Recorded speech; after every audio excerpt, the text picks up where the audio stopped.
এমন একটা রেসিপি নিয়ে চলে আসলাম, একদম জিভে জল আনার মতো একটা রেসিপি, না দেখলে মিস করবেন। আসসালামু আলাইকুম, যে যেখান থেকে দেখতেছেন সবাইকে অসংখ্য ধন্যবাদ।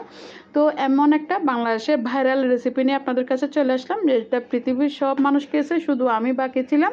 তো অ্যাটলিস্ট আমিও এটা ট্রাই করে দেখলাম। কথা না বাড়িয়ে চলে যাচ্ছি এই মজাদার একটা ভাইরাল রেসিপি রেডি করতে। এখন আমি কোয়েল পাখির ডিমটা নিয়েছি, এটাকে ভালো করে সিদ্ধ করে চামড়াটা সিলে পরিষ্কার করে নিয়ে নিব। আর মুরগির ডিম দিয়ে তো ওইটা অবশ্যই অ্যাভেলেবেল খেয়েছেন। এখন আমি এখানে কিছু কুচি করে সবজি নিয়েছি। সবজির মধ্যে ছিল আপনার শসা, কাঁচামরিচ, পেঁয়াজ এবং ধনে পাতা।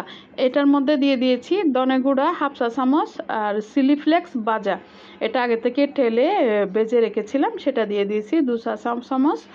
এরপর জিরা গুঁড়া দিব হাফ চা চামচ, আর দিয়ে দিব কালো গোলমরিচের গুঁড়া হাফ চা চামচ, আর একটু দিয়ে দিব এখানে অনেকে কাসুন্দি ইউজ করে, আমি কাসুন্দিটা ইউজ না করে সরাসরি দিয়ে দিয়েছি সরিষার যে গুঁড়া থাকে, সরিষার গুঁড়াটা 1 চা চামচ।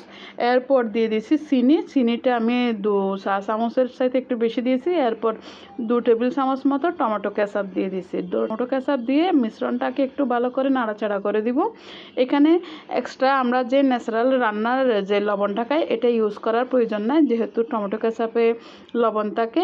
আর এখানে বিট লবণটা অফকোর্স ইউজ করতে হবে। আমি বিট লবণ দিয়েছি স্বাদ মতো, প্রায় 1 চা চামচের মতো, যতটুকু প্রয়োজন হয় আপনারা স্বাদটা নিজেদের মতো করে বুঝে শুনে এখানে অ্যাড করে দিবেন। এখন মশলাটাকে খুব ভালো করে একটু মিক্স করবেন। আর আমি এখানে দিয়ে দিচ্ছি তেঁতুলের পাল্প, যেটা আমি বাসায় তেঁতুলকে ভিজিয়ে রেখে পাল্পটা আমি এখানে বের করে রেখেছি। এটাকে আমি 1 টেবিল চামচের সাথে বেশি করে দিয়েছি স্বাদ মতো। এখন ডিমগুলো আমি এখানে দিয়ে দিব। আর মুরগির ডিম হলে একটু বড় সাইজের হয়, সেটা মধ্যেখানে একটু কেটে আমরা মশলাটা ঢুকিয়ে এভাবে সার্ভ করতে পারি। বাট এটা তো কোয়েল পাখির ডিমটা ছোটো হয়, যার কারণে এটা পসিবল হয় না। তো আমি একটু ভিন্ন স্টাইলে কোয়েল পাখির ডিমটাকে এভাবে করে নিয়েছি। এখন মশলাটাকে যেন এখানে ভিতরে ভালো করে ঢুকে, সেভাবে আমি এটাকে ভালো করে মিক্স করে নেব। যেহেতু এটা ফাঁকা একটু একটু করে আমি কেটে দিয়েছি ডিমটাকে, সেখানের ভিতরে যেন ঢুকে। আমি অনেকটাই কেটে দিয়েছি, যেটার মধ্যে ভালো করে মিশ্রণটা ঢুকছে। আরও কিছু মশলা আমি এখানে অ্যাড করে দিচ্ছি। তো আমি স্ক্রিনে তুলে আপনাদের দেখাচ্ছি কতটা লোভনীয় হয়েছে দেখতে। তো যে যেখান থেকে দেখতেছেন, যদি রেসিপিটা দেখে আপনাদের ভালো লাগে, লাইক কমেন্ট শেয়ার করতে পারেন। আর বাংলাদেশে তো সবাই খেয়েছে, অ্যাটলিস্ট সবার শেষে কিন্তু আমিই খাচ্ছি। তো এভাবে একবার ট্রাই করে নেবেন। তো এটা এক যেটা সত্যি কথা, আমি মনে হয় খাওয়ার জন্য চান্সই পাইনি। বাচ্চারা সবাই, আমার হাজব্যান্ড একদম সেটে পুটে খেয়ে নিয়েছে। হাতে থাকা কিছু ঘরোয়া মশলা দিয়ে কিন্তু এভাবে রেডি করে নিয়েছি। অ্যাটলিস্ট আমি এখানে অ্যাড করে দিয়েছি সাদা তিল। এটা কিন্তু খেতে খুব ভালো লাগে, দেখতেও সুন্দর লাগে। আপনারা এখানে কিছু সাদা তিলটাকে এভাবে কিন্তু ভালো করে উপর থেকে ছড়িয়ে দিয়ে আপনারা ডিম মশলাটা রেডি করে নেবেন।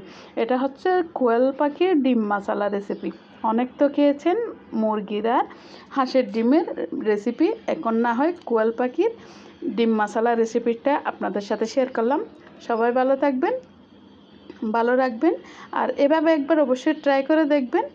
যদি রেসিপিটা ভালো লাগে সবাই, তাহলে হয়তো আমার ভিডিওটা করে সার্থক। আজকে এই পর্যন্ত। এতক্ষণ আমার সাথে থাকার জন্য অসংখ্য অসংখ্য ধন্যবাদ। অন্যদিন আরেকটা রেসিপি নিয়ে চলে আসবো। আসসালামু আলাইকুম।